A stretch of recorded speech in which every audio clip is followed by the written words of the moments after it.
আমরা দেখি কত বড় বড় মঠ মন্দির চলে যাচ্ছে, আমাদের কি, আমাদের ওইখানে এখন প্রায় 15টা গরু হয়ে গেছে। খালি গরুর জন্য একটা লোক রেখেছি, দিনে 250 টাকা করে, 7,500 টাকা দিই। আর ওই ঘাস কাটার জন্যে, ওই গরু তো ঘাস তার জন্য আবার দিনে 250 টাকা করে একটা লোক রাখতে হয়েছে। যখন ঘাস হয়, ঘাস ভুট্টো চাষ করা হয়, তো ওগুলো সব ব্যবস্থা হয়ে যাবে, ভগবান করে দেবেন। আমরা তো নিমিত্ত মাত্র। আমরা ভাবি সাহেবরা, বিদেশিরা এসে কেমন সুন্দর মঠ মন্দির চালনা করছে। বলুন, ইসকনটা তো বিদেশি দ্বারা চালিত নাকি, বিদেশিরাই মেন, কিন্তু তারা এসে এমন সুন্দর সেবা করছে, আমরা তো দেখে অবাক হয়ে যাই নাকি। হ্যাঁ, তারা এসে তারা আমাদের দেশে বিদেশ থেকে এসে লোকে ভাবে তাদেরকে অনেক সময় সিআইডি ভাবে নাকি, CIA ভাবে, আমেরিকার গুপ্তচর ভাবে। আসলে তা তো নয়, তারা মন প্রাণ সমর্পণ করে সেবা করছে নাকি। তো এর ফলে ভগবানের সাহায্য করছেন। কোথা থেকে অম্বরীশ ফোর্ডের কি বলে নাতি নাকি, বা না, আলফ্রেড ফোর্ড, ফোর্ড কোম্পানি, যার গাড়ির কোম্পানি, বিরাট কোটিপতির মালিক। তুর্কিতে বেশি মুসলিম নাকি? হ্যাঁ, মুসলিম আছে, ওরা না, মুসলিম না, ওরা হচ্ছে লিবারেল, এরা হচ্ছে কি বলে কট্টরপন্থী না, মৌলবাদী নয় এরা। আমরা যেখানে আমাদের সেন্টার আছে, আমরা জোরে জোরে কীর্তন করেছি, কোনোদিন কোনো অসুবিধা হয়নি। ওটা যোগ সেন্টার। আর এরদোগানের ওখানে ওই পাশেই এরদোগানের, আমরা আঙ্কারাতে গিয়েছিলাম, তুর্কির যে ক্যাপিটালের মধ্যে আমরা কীর্তনাদি করেছি, কোনো অসুবিধা হয়নি। ওরা হচ্ছে লিবারেল, ওরা মৌলবাদী নয়। তুর্কি কোনো ভিসা আমাদের একবারে জিজ্ঞাসাও করেনি কোথায় যাচ্ছে। আমরা এই ড্রেস পরে গেছি, এই ড্রেস পরে গেছি। তারা ভক্তরা এসে মুসলমান, তারা তো মুসলমানই ছিল, তারা এখন বৈষ্ণব হয়ে গেছে। কিন্তু কত সুন্দর বৈষ্ণব। ওরা বলছে যে আমরা এককালে হিন্দুই ছিলাম, কোনো কালে পরিবর্তন হয়েছে, এবং এরা ভক্ত হয়ে গেছে। আর আমাকে কত সাহায্য করছে, প্রতি মাসে আমাকে টাকা পাঠায় এরকম। আর আমরা যে গেলাম আসলাম, সব খুব সুন্দর, মানে এত ভদ্র, কথা বলবে না, একে অপরের সঙ্গে কথা বলে শোনা যাবে না, খুব ভদ্র, ভেরি জেন্টল। তো ওখানে একটা সেন্টার আছে, আমরা আমাদের জন্য বিরাট হোটেলের ব্যবস্থা করেছিল, ফার্স্ট ক্লাস হোটেল আর কি যাকে বলে। আবার হোটেল থেকে ডেলি ওদের সেন্টারে আমাদের গাড়ি নিয়ে যেতে হবে, গাড়ি দিয়ে নিয়ে আসতে হবে আপনাদের মতো। তো যাই হোক, খুব সুন্দর ওরা। আর এখন এই আমি চলে এসেছি, প্রতি মাসে কিছু সেবার জন্য পাঠাবেই, আমার বলতে হয় না, আমি কখনো বলি নাই, ওরা সেবা করেই যাচ্ছে। আর কজন হরিনাম দীক্ষাও নিয়েছে তারা, এবং তারাও কীর্তন। আমি ভাবলাম ওদের কাছে খোল আছে কিনা, না, আমি একটা খোল নিয়ে গেলাম, গিয়ে দেখি 4-5 খোল ওদের। তো যাই হোক, মানে যারা ভাগ্যবান এবং পূর্বজন্মের স্বীকৃতি আছে, তারা এই পথে আসবে, সবাই আসবে না। সে মুসলিম হলে কি হলো, তারা মুসলিম, কিন্তু তারা এখন বৈষ্ণব নাকি, তারা পুরোপুরি বৈষ্ণব। তারা নিরামিষ খায়, প্রসাদ ভোজন করে এবং কীর্তন করে। আমরা গিয়েছিলাম রাধারানীর আবির্ভাব তিথিতে, রাধাষ্টমী উৎসব পালন করলো, খুব সুন্দর। উনি একজন বড় যোগ টিচার, লিডার আর কি, উনি যোগ। তো সব যোগের যারা আসে, ওদেরকে তিনি ভক্ত বানিয়ে দিচ্ছেন, মহাপ্রভু ভক্ত। ওরা আসবে, প্রতি কার্তিক মাসে বৃন্দাবনে আসে, দল বেঁধে আসে। এখন যুদ্ধ বিগ্রহ চলছে, তো এবারেও আসেনি, আগামী হয়তো কার্তিকে আসবে। তো এইরকমভাবে যারা ভাগ্যবান, তারা এই পথে আসবে। সবাই আসতে পারবে না, সবাই কাছে থাকলেও পারবে না, আবার দূরে থাকলেও পারবে। যদি ভাগ্য থাকে, আমাদের স্বীকৃতি থাকে। স্বীকৃতি মানে কি, সুকর্ম। আমার দ্বারা যদি কোনো সুকর্ম হয়, সুকর্ম তো অনেক কিছু, যে কর্মটা ভগবানের জন্যে অথবা ভগবত ভক্তের জন্যে অথবা তুলসী, গঙ্গা, ভাগবত এদের জন্যে হবে, সেই কর্মটা স্বীকৃতি বলে গণ্য হবে। সব কর্মটা স্বীকৃতি নয়। তো সেই স্বীকৃতি থেকেই আমাদের শ্রদ্ধা আসবে।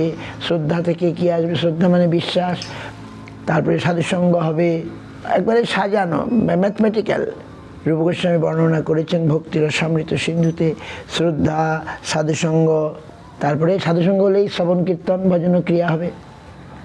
তারপরে অনর্থ নিবৃত্তি, যখনই ভজন ক্রিয়া আমি করব, শ্রবণ কীর্তন আদি করব, তখন অনর্থ, এখন তো আমরা অনর্থের মধ্যে পড়ে আছি। অনর্থ মানে কি? ন অর্থ, যার কোনো অর্থ নাই, এমন কিছু নিয়ে আমরা মজে আছি, মেতে আছি।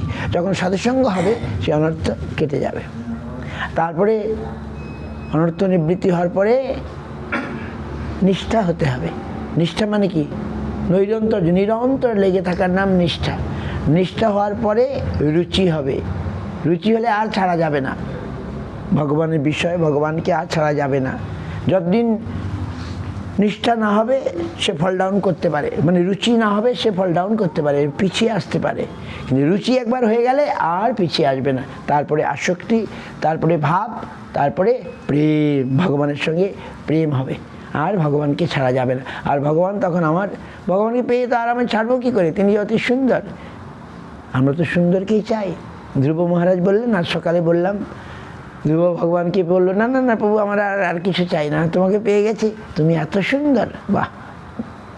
তো আমরা সকলেই সে সুন্দরকেই চাই, কিন্তু এই জগতে সুন্দরকে খুঁজছি, কিন্তু এই সুন্দর থাকে না বেশি সময়। বিকালেই দেখো এই ফুলগুলো কেমন ঝিমিয়ে গেছে, দেখুন। সকালে সুন্দর ছিল, এখন বিকালে ঝিমিয়ে গেছে। এই জগতের সৌন্দর্য এইরকম, তাই না? আর এতে আমরা দুঃখ পাই। তাই যারা বুদ্ধিমান তারা এমন সুন্দর যাবেন, নিত্য নতুন, নিত্য সুন্দর, নিত্য নতুন, নবনবয়মান। তিনি কে? কৃষ্ণ। কৃষ্ণ নিত্য নতুন, ফরএভার। তিনি হচ্ছেন সুন্দর, নিত্য, ইটারনালি সুন্দর। তো সেই সুন্দর হচ্ছেন গোবিন্দ। রাধারানী বলছেন, লাখ লাখ যুগ হিয়ে রাখলু, তবু হিয়ে জুর না গেল, জনম অবধি হাম রূপ নে হারিনু, নয়ন না তিরপিত ভেল। বৈষ্ণব পদাবলিতে আছে এগুলো। রাধারানী বলছেন, আমি জন্ম থেকে কৃষ্ণকে দেখে আসছি, কিন্তু আমার নয়ন তৃপ্ত হলো না। তিনি এত সুন্দর, নিত্য নতুন, নিত্য নতুন, নবয়মান। আর কি লাখ লাখ যুগ হিয়ে হিয়ে রাখলো, তবে হিয়ে জুড়নো না গেল। আমি কৃষ্ণকে কত কাছে পেয়েছি, তবু আমার যেন তিনি এত মানে অনন্ত সৌন্দর্য, অনন্ত মানে কি বলে মাধুর্যের অধিকারী, যে আমি পেয়েও যেন মানে আমার তৃপ্তি হচ্ছে না, আরও চাই, আরও পাই। এইরকম হচ্ছেন গোবিন্দ। সেই গোবিন্দকে যতদিন আমরা না পাবো আমাদেরও অভাব মিটবে না, আমাদেরও তৃপ্তি হবে না। ঠিক আছে? গোবিন্দকে পেলে সেও আবার পেয়েও যেন আর মানে আরও বেশি, আরও বেশি। তো সেই রকম সেই জিনিসই আমরা পেতে চাই, কারণ ওখানেই আমাদের সম্পূর্ণ পাওয়া। যেটা আমি বলি, আমার গুরু মহারাজ সবসময় এই শ্লোকটা বলতেন। কি বলতেন? যস্মিন জ্ঞাতে সতম বিজ্ঞাতং ভবতি, যস্মিন প্রাপ্তে প্রাপ্তং ভবতি। যাকে জানলে সব জানা হয়ে যায়, যাকে পেলে সব পাওয়া হয়ে যায়। তস্মিন বীজে আছে তদেব ব্রহ্ম। আমাদের বেদ উপনিষদ বলছেন তিনি হচ্ছেন ব্রহ্ম। কিন্তু মহাপ্রভু এসে বললেন, না, তিনি শুধু ব্রহ্ম নন, তিনি হচ্ছেন, তার রূপ আছে, গুণ আছে, লীলা আছে, আকার আছে, তিনি হচ্ছেন কৃষ্ণ। মহাপ্রভু এই সংবাদ আমাদের দিলেন। নাহলে বেদ উপনিষদে অত কৃষ্ণের কথা বলা নাই, আছে, কিন্তু মহাপ্রভু এসে বেদ উপনিষদে ব্রহ্মের কথাই বেশি বলা আছে, নিরাকার, নির্বিশেষ। আর অধিকাংশ লোক যে খ্রিস্টান, তারপরে ইসলাম, তারা সব নিরাকারী ব্রহ্মের উপাসনা করে। তারা আল্লাহ মানে তাদের কাছে ব্রহ্ম, খ্রিস্টানের গড মানে ব্রহ্ম, ইহুদিদের কি বলে, ইহুদিদের ভগবানের নাম কি? What is the name of the ইহুদিস গড? তাদের শাস্ত্রের নাম তোরা। আমি গেছি তো ইহুদি, ইসরায়েলে আমি গেছি, জেরুজালেমে গেছি, যদি ওদের বড় তীর্থ, যেটা যে নিয়ে এখন লড়াই হচ্ছে, জেরুজালেম, ওখানে আমরা গিয়েছিলাম দেখতে, ওদের মহাতীর্থ। ওরা ওদের যে নিরাকারের উপাসনা করে। সারা পৃথিবীর অনেক লোক নিরাকারের উপাসনা করে, কিন্তু আমাদের ভাগ্য আমরা মহাপ্রভুকে পেয়েছি। গীতা, ভাগবত, এই সমস্ত শাস্ত্র ভগবানের সাকার রূপের বর্ণনা করেছেন, তিনি হচ্ছেন কৃষ্ণ। আর কলিযুগে আমাদের তো ভাগ্যের সীমা নাই নাকি? ধন্য ধন্য কলিযুগ। কেন? আমরা মহাপ্রভুকে পেয়েছি, তিনি সাক্ষাৎ কৃষ্ণ। রাধা কৃষ্ণ মিলিত তনু, একসঙ্গে রাধা কৃষ্ণকে পেয়ে গেছি। মহাপ্রভু মানে একসঙ্গে রাধা আর কৃষ্ণ। এর জন্যে আবার তিনি ভক্তরূপে এসেছেন আমাদেরকে শেখানোর জন্যে। কত ভাগ্য আমাদের, কলিযুগের ভাগ্যের জীবের ভাগ্যের মানে সীমা নেই। ভগবান আমাদেরকে শিক্ষা দেবার জন্যে আমাদের ঘরে এসছেন। আহা, বাঙালির হিয়া অমিয় মাথিয়া নিমাই ধরেছে কায়া, বাঙালির ঘরে এসছেন বলুন। আর ওই বাঙালি এখনও কজন বাঙালি চিনতে পারলো? বিদেশিরা এসে চিনে গেল মহাপ্রভুকে, বলুন।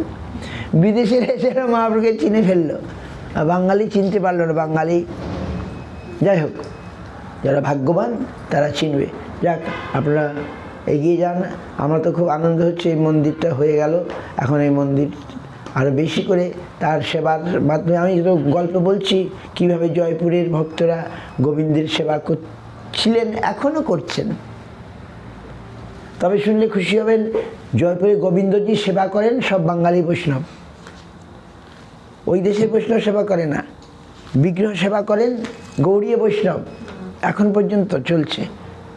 মানে ওখানে একসময় রামানুজ বৈষ্ণব তারা দখল করে নিয়েছিল যে গৌড়ীয় বৈষ্ণবকে দেওয়া হবে না, আমরা রামানুজ বৈষ্ণব বলছেন তো, লক্ষ্মীনারায়ণ উপাসক রামানুজ বৈষ্ণব, তারা খুব স্ট্রিক্ট।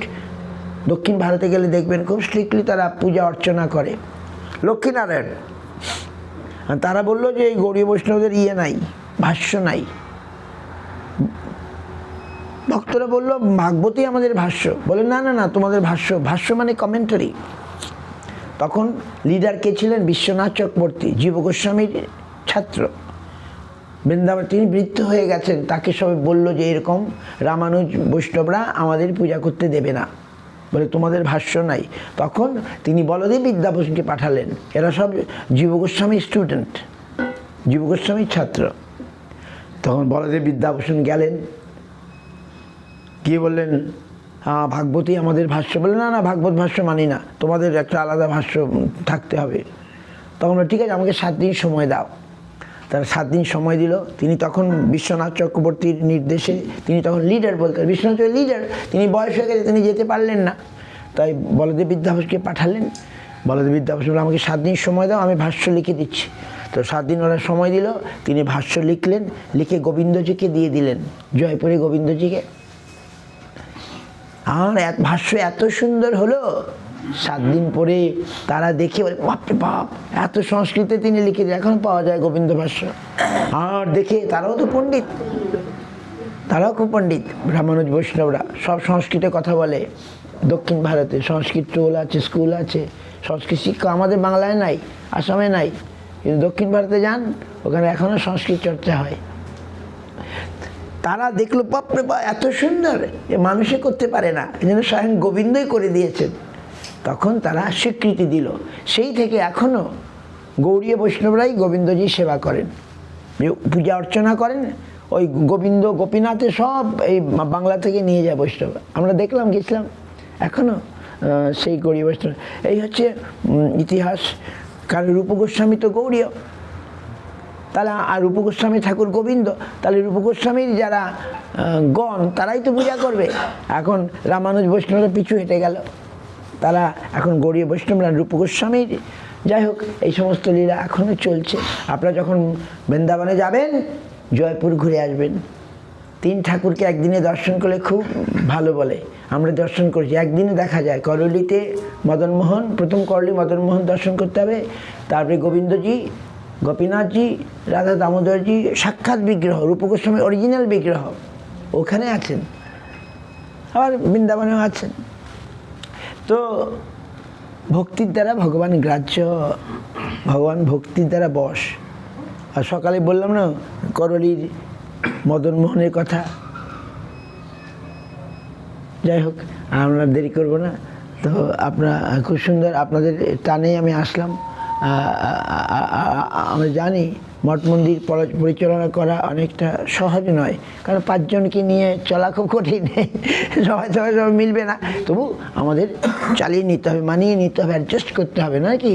তা নাহলে হবে না। বড় কাজ করতে হলে আমরা অনেকখানি সহ্য করতে হবে, নাকি?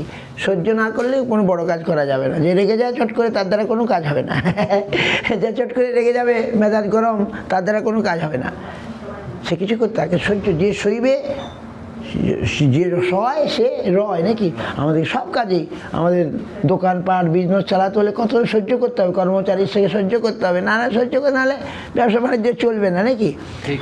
কাস্টমারকে সহ্য করতে হবে, যে সহ্য করবে তার তো সেরকম মঠ মন্দির পরিচালনা খালি সহ্য করতে হবে। সব লোক আমার মনের মতো হয়তো হবে না, কিন্তু তাকেও আমাকে আমার ভগবানের সেবা তো আমার বন্ধ করা যাবে না, মনের মতো না হলেও তাকে রাখতে হবে অনেক সময় নাকি, তাহলে ভগবান দেবেন। ঠিক তো এইভাবে অনেকখানি সহ্য করে 5 জনা মিলে কাজ করা খুব কঠিন। সবার তো মত একরকম হবে না, ভিন্ন ভিন্ন মত হবে, ভিন্ন ভিন্ন, তা সব মানিয়ে চিনিয়ে আমাদের মূল উদ্দেশ্য ভগবানের সেবা যেন হয়। তারপরে ভগবান তো আছেনই সর্বোপরি, তিনি সব ব্যবস্থা করে দেন। আমি তো জানতাম না যে এখানে এইভাবে সেবা হবে, যাক হয়ে গেছে, ভগবান ব্যবস্থা করছেন, তিনি তার ব্যবস্থা করে নেবেন। যদি আমরাও চাই, আমাদেরও চাইতে হবে, আমরা আন্তরিকভাবে চাইবো, তখন দেখবেন ভগবান আমাদের করে দিচ্ছেন নাকি, আমাদের করে দিচ্ছেন। তো আর আমি অধিক সময় নেব না, আমাদের ভগবানের স্মরণ রেখে আমাদের চলতে হবে, তাহলে আমাদের জীবনটা ভালো যাবে। বলে আমি যেন কষ্ট পাচ্ছি বলে আমার পূর্বজন্মের ইয়েতে যাবে কোথায়, পূর্বজন্মের কর্মফলটা তো আমার ভুগতে হবে নাকি, তাই আমরা কষ্টও পাবো, কিন্তু আমি আজকে এমন কিছু করব যাতে আমার আগামী দিনটা ভালো হয়। আমার আজকের দিনটা আগামী দিনকে দেবে নাকি, তা আজকের দিনটা আমি এমন কিছু করব যেটা ভালো ফল দান করে। সুতরাং ভালো কর্ম একমাত্রই ভগবত নিষ্ঠা, ভগবানের ভক্তি রেখে জীবন যাপন করলে আমাদের ভালো হবেই হবে, কেউ ঠেকাতে পারবে না। পঞ্চপাণ্ডব তাদের জীবনে দুঃখ কম ছিল বলুন, কিন্তু তারা একদিনের জন্য ভগবান কৃষ্ণকে ছাড়ে নেই, ভুলে নাই, তো জয় কার হলো, পঞ্চপাণ্ডবের জয় হলো নাকি। জয় পঞ্চপাণ্ডবের মতো দুঃখ কার আছে আমি তো খুঁজে পাবো না। পঞ্চপাণ্ডবের মতো ওরা সৎ, তাদের ন্যায্য দাবি, তাদের রাজ্য পাওয়ার কথা পেল না, সবটাকে স্বীকার করে, কিন্তু একটাই ভুল হয়েছিল। কি ভুল হয়েছিল? পাশা খেলা নাকি। যুধিষ্ঠির কেন পাশা খেললেন? তিনি তো ভালো রাজা, জ্ঞানী, তিনি পাশা কেন খেললেন? এটা প্রশ্ন আসবে কি না? পাশা খেলেই তো তুমি দ্রৌপদীকেও হারাতে হলো নাকি, পাশা খেলার জন্য সর্বনাশ হয়ে গেল দ্রৌপদীকেও। আজ পঞ্চপাণ্ডব আজ রাজসভায় বসে আছে, তারা কোনো প্রতিবাদ করতে পারলো না। দ্রৌপদী তো অলরেডি বিক্রি হয়ে গেছে, তাদের হাতে নাই তো দ্রৌপদী, তারা সব চুপ হয়ে বসে আছে। কেন? ওই পাশা খেলার পরিণাম নাকি। যুধিষ্ঠির কিছু বলছেন না, আর যুধিষ্ঠির না বললে অন্যরাও কিছু বলতে পারে না। ভাইরা আহাব আন্ডার যুধিষ্ঠির যত সময় না বলবে, যুধিষ্ঠির বলার হাত বান্ধা, উনি তো পাশা খেলে হেরে গেছেন নাকি। যাই হোক, তো সুতরাং কিন্তু তারা কৃষ্ণকে একদিনের জন্য ছাড়েনি, ছেড়েছিল কি, তাই জয় কার হলো? পঞ্চপাণ্ডবেরই জয় হলো নাকি। দুর্যোধনের যেত ওর কাছে বাপরে বড় বড় রথী মহারথী ছিল, দ্রোণাচার্য, ভীষ্ম, বিরাট বিরাট শক্তিশালী, কিন্তু জয় তো আর দুর্যোধনের হলো না, হলো কি, পাণ্ডবের হলো জয়। যাই হোক, তো আমরা পাণ্ডবের দলের লোক, আমরা পাণ্ডবের, আমরা দুর্যোধনের দলের নয়, আমরা পাণ্ডবের মতো ভগবানকে অনুসরণ করব। গৌর প্রেমানন্দী। আমরা সব বাড়িতে বাড়িতে যেতে হলো, এখন একজনের বাড়ি গেলে একজন আবার ওদের মন খারাপ হয়ে যাবে। যাই হোক, আজকে আমরা সব শেষ করে আমাদের, আর ভগবান সাহায্য করছেন, বৃষ্টি টিষ্টি নাই, কদিন বৃষ্টি ছিল, তাহলে ভগবানকে আমরা কি ধন্যবাদ জানাবো নাকি। ভগবানকে আমরা প্রণাম করব, ভগবানকে আমরা প্রণাম করব যে প্রভু তুই আমাদের উৎসব করার সুযোগ করে দিলে, সব কিছু ভালো হয়ে গেল, এইবারে বাকিটা ভালো হোক, এই হচ্ছে। গৌর প্রেমান। জয় মহাপ্রসাদ কি, জয় রামচন্দ্র ভগবান কি। যখন আরো বেশি প্রসাদ অপেক্ষা করছে, আমরা চট করে ওখানে কি বলে ফিস্ট অপেক্ষা করছে, রামচন্দ্রের উৎসবের ফিস্ট অপেক্ষা করছে, ঠিক আছে, আমরা we shall wait for that. Hare Krishna. ওইখানে গিয়ে বাকিটা হবে। হ্যাঁ, গৌর প্রেমানন্দে। এখনো 2 জায়গায়, ছোটদার বাড়িতে, বড়দার বাড়িতে। হরি বল, জয় মহাপ্রসাদ কি জয় জয়। এই তো কত সুন্দর। এখনো দুই জায়গায় কীর্তন, সর্দার বাড়ি ফর্দার বাড়ি।